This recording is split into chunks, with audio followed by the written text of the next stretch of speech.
I got the call late on a Friday night. A man had died at his house at 10 p.m.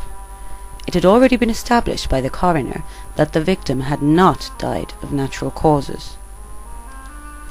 When I arrived at the scene of the crime,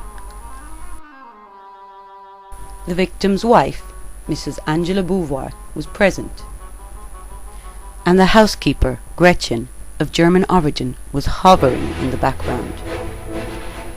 The first thing that struck me was that neither of the women were comforting each other, as one would expect in these circumstances. Gretchen was actually looking towards Angela Beauvoir with a rather bitter-looking expression on her face.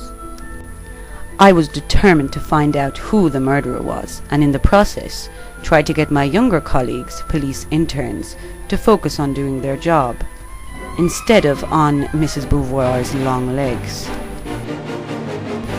After questioning Mr. Beauvoir's wife and housekeeper, I drew up some broad conclusions.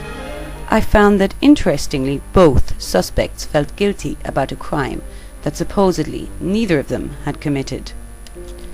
Mrs. Beauvoir felt that she had caused her husband to suffer unnecessary strain before he had died.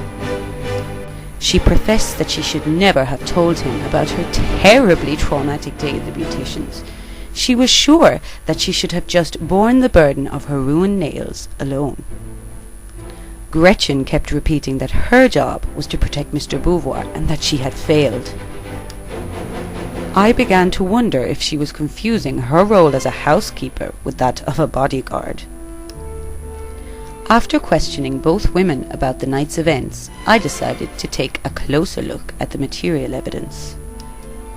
I examined the wine glasses Mr. and Mrs. Beauvoir had been drinking out of before Mr. Beauvoir's death. Both had been drinking the same type of wine out of identical glasses.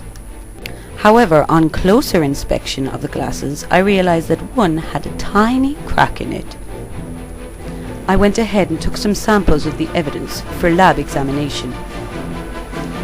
I took a sample of the wine that remained in both glasses and sent the samples off to the lab to test for foreign substances. I ordered fingerprints to be taken from both suspects and be compared with those on the glasses. The next day I got the results back. It showed that the wine from the cracked glass had been carrying a foreign substance, which is also poisonous to the human organism: arsenic.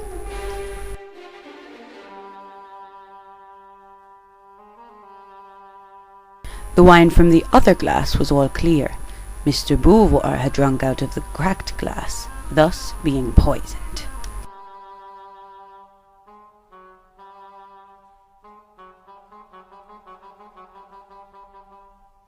I hoped that the fingerprints would indicate who had touched this glass before the victim, but I wasn't in luck.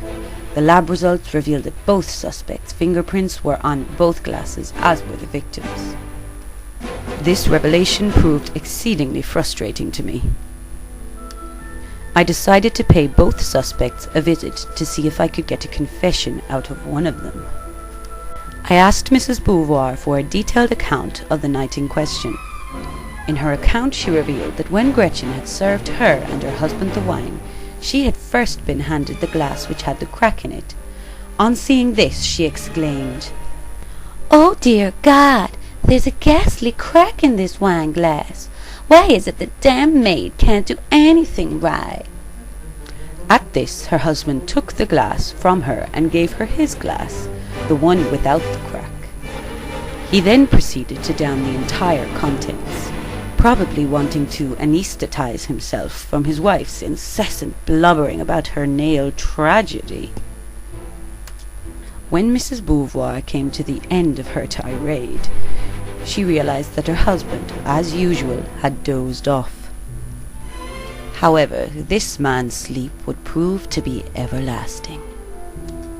So I went ahead and I confronted Gretchen with my theory that she had poisoned the wine which was actually meant for Angela Beauvoir. She immediately confessed to having committed the crime in an effort to get rid of Angela Beauvoir so she could be with Mr. Beauvoir herself. Gretchen Papoufen was arrested immediately and taken into custody until trial day. I went home happily to my little house. My home, where I had no need for a maid, and after meeting Mrs. Beauvoir, little desire for a wife. Some men are just cursed.